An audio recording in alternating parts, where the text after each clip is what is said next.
I didn't cry when he tried to sell me off. I didn't scream when I found out the man he wanted me to marry had killed 2 wives. I only smiled, because that's when I realized my father wasn't protecting me. He was trading me. And you don't trade your daughter unless you have something to hide. It started the night before the engagement. I was sitting in front of the mirror, gold jewelry laid out like bait, when I overheard them, my father and that man, Murad, talking in the next room. Their voices were low, muffled by walls and guilt. But I caught the words that changed everything.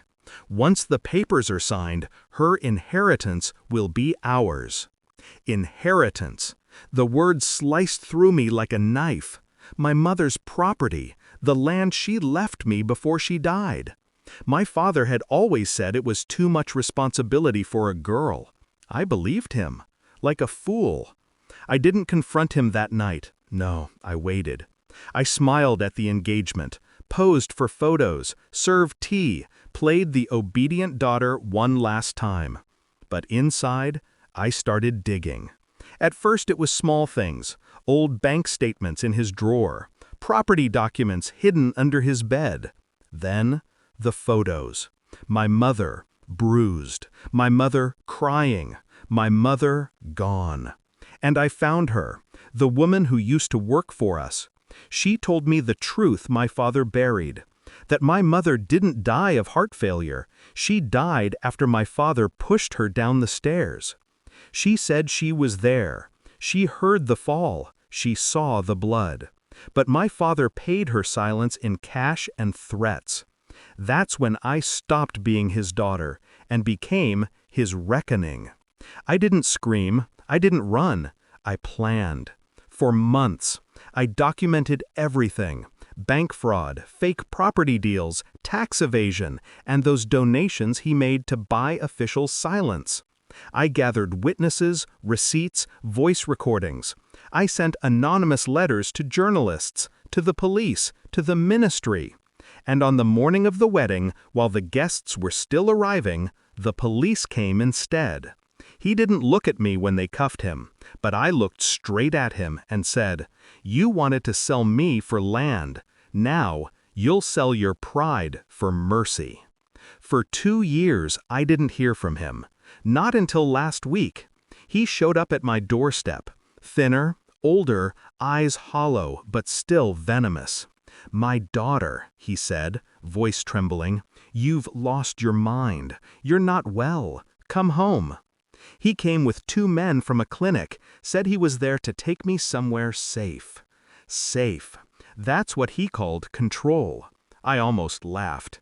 He thought labeling me mentally ill would discredit the case he lost, rewrite the story I'd told, silence the truth I exposed. He underestimated the woman he raised to obey, but who learned to watch, record, and strike. I let him talk. Let him pour his performance out, voice shaking, crocodile tears and all.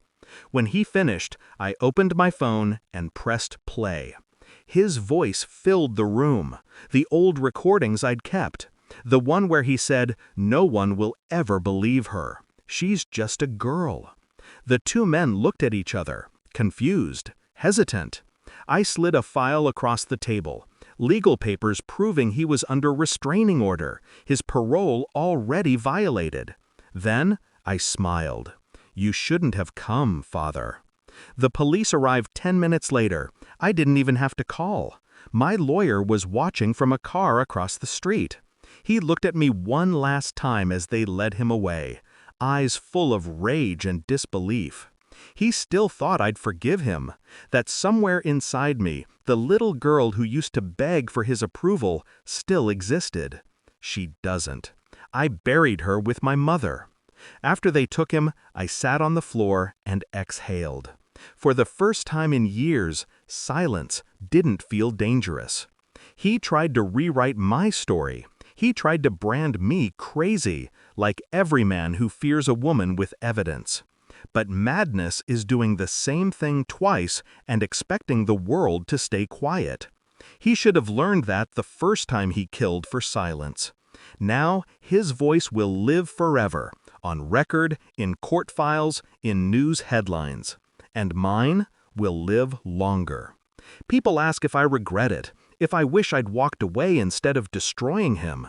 But you don't walk away from a monster that raised you. You trap it. You name it. You expose it. He tried to bury me in shame. Instead, I buried him in truth. When I look in the mirror now, I don't see his daughter. I see the woman who ended him. And if he ever comes back again, I won't need the law this time, because justice doesn't always wear a badge. Sometimes it wears a calm smile and remembers everything.